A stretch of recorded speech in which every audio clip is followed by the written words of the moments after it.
ایک تازہ ترین رجحان جس نے تعلیم کو متاثر کیا ہے وہ نیو لبرلزم ہے۔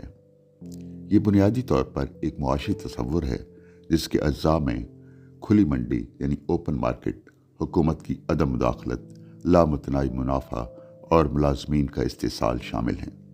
کیونکہ نیو لبرلزم کا اولین مقصد زیادہ سے زیادہ منافع کمانا ہے، اس لیے تمام تر توجہ پروسیس کے بجائے پروڈکٹ پر رہتی ہے۔ نتیجتاً اقدار اور اخلاقیات کو پس پش ڈال دیا جاتا ہے۔